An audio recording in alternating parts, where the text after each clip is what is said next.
Hello and welcome back to day 28 of the N8N series.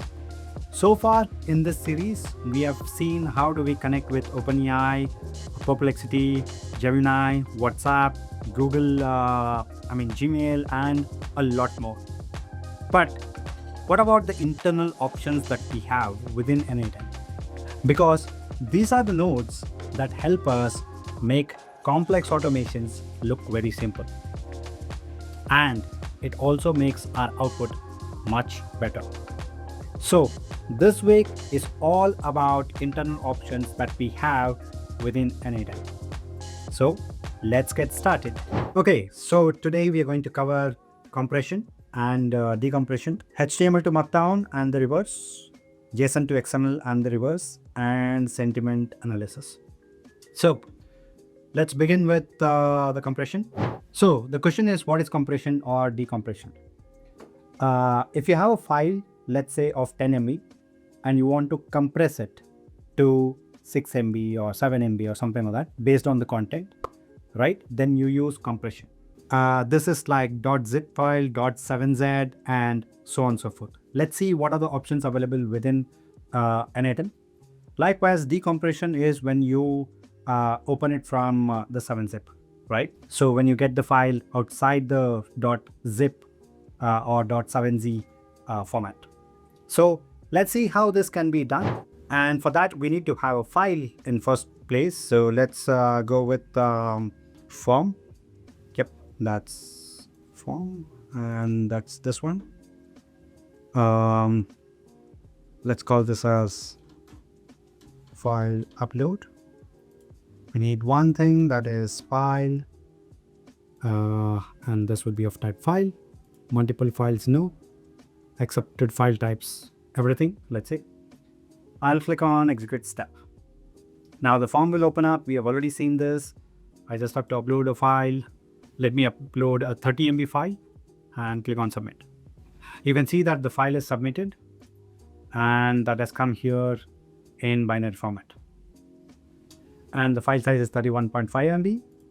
Okay, so that's the file input for us. Now if we've got the file, let's go to compression. And we have two actions. One is compress file and one is decompress file. Let's firstly compress the file. And input binary fields is named as file. So let's do that. Output format is zip by default, right? And then we could do something like data.zip and put output file in field, right? So binary file will be in a particular field, like we have got here file. We can make it as data. So let me click on execute step. Now what you get is the exact same thing. So maybe the zip format is not working out on N8N. We observed this even when we were testing it, but I just want to quickly show you this. Now if you use gzip, then this thing gets compressed properly. As you can see, it comes down to 3.56 MB, which is 1/10 of the original size.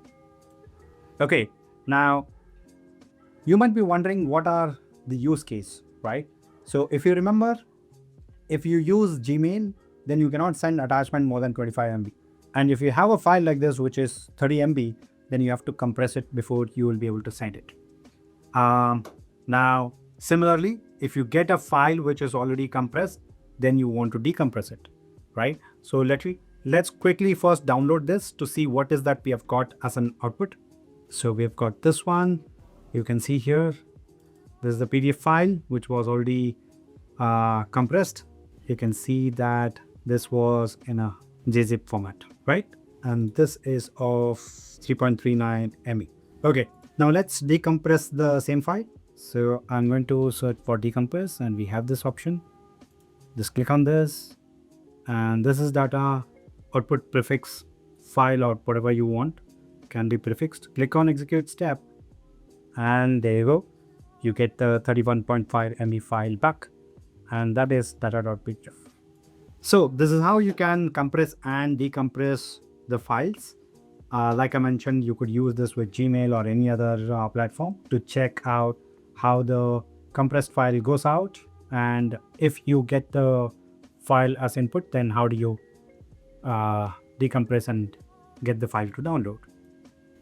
Now the next thing that we're going to do is convert from HTML to Markdown and Markdown to HTML. So let's quickly get some code written using ChatGPT for HTML. Now once we've got the HTML code, just copy this and let's go to search for nodes. We have Markdown node. HTML to Markdown is the default value, and then we have Markdown to HTML as well. So we have to give the HTML code here. We've just copied the code, and let's give that over here. So once we have added this, destination key can be data, and let's click on execute step. We get the Markdown value. Let's just quickly check this and go over here, paste this and ask what's this format called. That's Markdown, right? So you can see here, it's a lightweight Markdown language often used for writing documentation like in GitHub, README files, formatting text in chat apps, forums and wikis, quick note taking because it's simpler than HTML, right? So that's what is Markdown.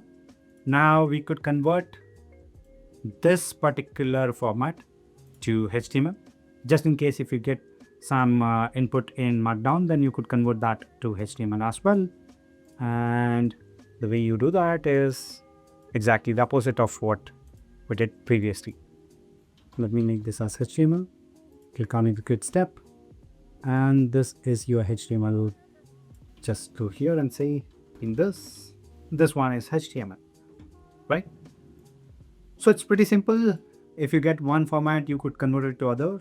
Now, I don't have any use case that I've thought about for this, but we are just exploring the internal options that we have in N8N, so that just in case if you come across anything that requires something with this, you could use these nodes. Now, similarly, we could also convert data from XML to JSON and JSON back to XML.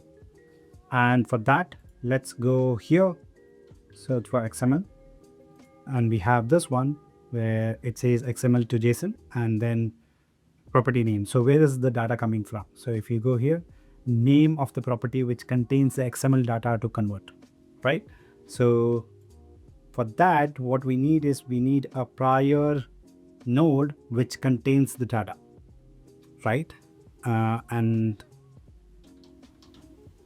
just to get this working, let's get this field and not in the front but at the back. Okay, so here's where we are going to add a field, and this will be named let's say XML. Okay, could be string, and I've already got the XML code here. I'm just going to copy it, come back, paste this particular string. Let's execute this, and we're going to get XML as the output. Go here and sort of data, let's make this as XML and execute step. So we got the JSON. So if we go to JSON value, this is what we have. Let's copy this, ask ChatGPT, what is this format?